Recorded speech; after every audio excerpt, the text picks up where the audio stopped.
Don't forget to subscribe. Check out my channel playlist for individual tutorials on logic, sculpting, animation, music, and more. So today we're going to be talking about how to make cutscenes in Dreams PS4. There's two cutscenes that I'm going to show you guys. The first one is going to probably be the most exciting for you guys. It's going to be text dialogue boxes where you can choose the text dialogue, sort of like Fallout, but not as complex to where there's a level up system. It'd be pretty easy to do that with variables. It might take up to 30 minutes to actually compile, but it's pretty easy. And if you guys want that tutorial, just let me know in the comment section below. Today we're just going to talk about the basics and getting into it. We're going to be using a record puppet possession. I think that's what it's called. Let's just jump into it so I can get all the names right and whatnot. I'm Young Tex YouTube on the Dreamverse. Just follow me on Dreams. So I'm going to hit edit first so we can go ahead and look at the tools that we'll be using.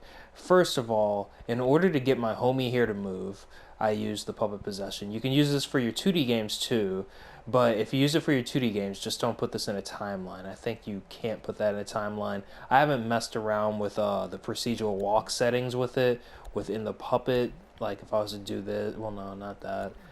If I was to press L1 and square, well, sometimes you gotta press L1 and X a few times first. Then this will pop up. I haven't messed with these settings, turning these off or on while this is in a timeline. So there could be a workaround, but usually I just leave it outside of a timeline, and the timeline is right here. That thing that you put like all the stuff inside. So after that, it'll record your footsteps and stuff as long as it's outside of a timeline. You could do it with your 2D games too. What you'll want to do is within the puppet control sensor, make sure that it is disabled. So here's what I did to disable all of that. I L1 and X until we got into the puppet microchip, right? And then there should be a disable function. I use a switch, put it into disable controls. I also, since we won't be using that at all during a cutscene, and you can toggle this on and off with a keyframe. Let's say your cutscene ends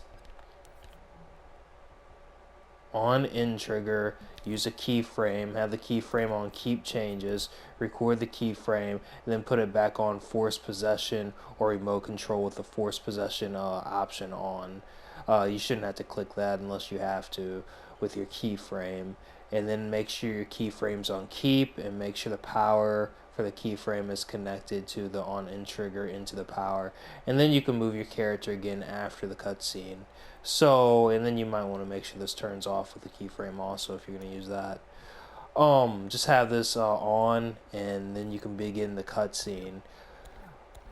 Before we even begin and show you guys what the cutscene looks like, let's go ahead and talk about the dialogue boxes. Alright, well no, let's go ahead and actually play it so that way you guys can actually see. This is my game Polybius, kind of what it looks like. So this is all the movements that I did. It recorded everything. So like if you have attack movements already programmed in your puppet, then it should have those attack movements. You could technically make bosses this way, or at least sort of make some of the boss attacks like this also. And this right here is going to be like a haunted interview, a part of my Polybius game. If you don't know what Polybius is, the arcade cabinets. And there's actually an interview inside of the game. It's actually a FPS, a horror game FPS, but there's different segments inside of the game also to keep the game fresh. So what I mean by the dialogue boxes is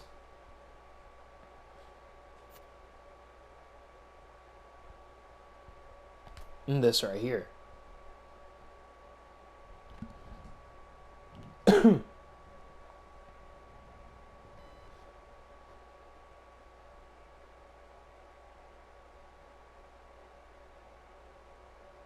And I have not completed all of it. I think this is as far as it'll go. And there's still some things that I need to tweak, as you can see. But for the most part, you get it. So I'm going to show you guys how you can do that now. It's really simple, actually. What you want to do is on the end trigger of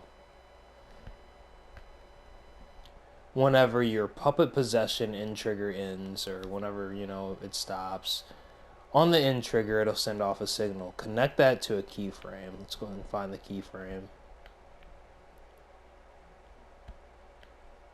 The keyframe is right here. Have this on keep changes.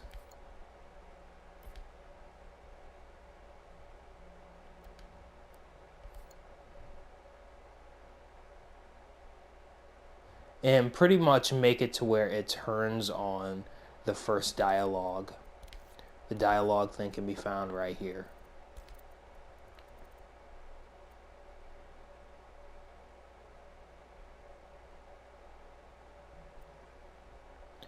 And make it to where the keyframe powers it on with keep changes.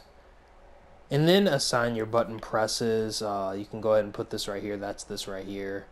And then you can go ahead and make what the buttons do.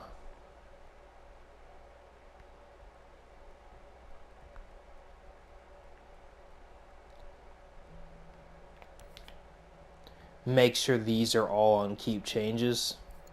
What these keyframes are going to do is power on the timeline, and the timeline is pretty much the text that this guy will be saying and the stuff that appears on the right top after you press in an input, and pretty much it'll activate a corresponding timeline.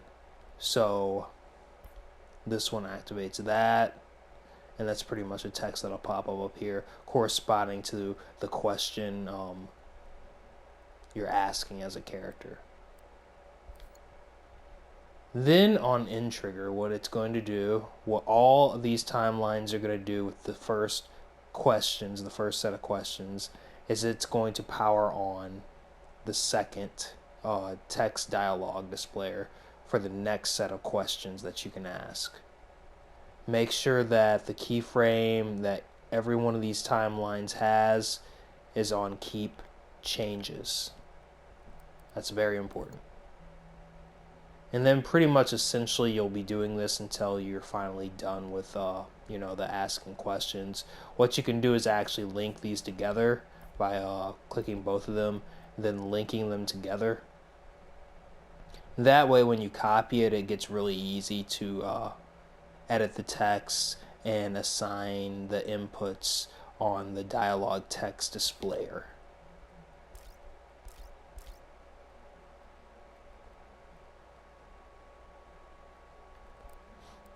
And this is essentially how you do this kind of thing. You could add variables to it to make it more like Fallout, such as if you have I forgot what it's called. I'm guessing it's the speech mechanic variable where you can unlock different things that you can press. Technically that'd be pretty simple to do. I just have to find like honestly. Let's see here.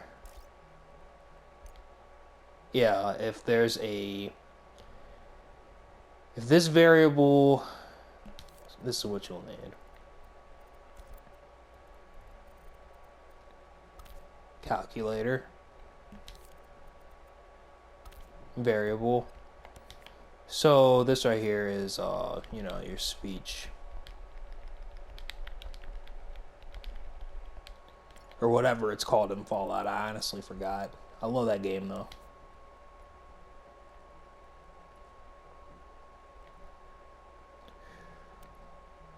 You want to put that into the top of the A, and let's say it's greater than your level for that is greater than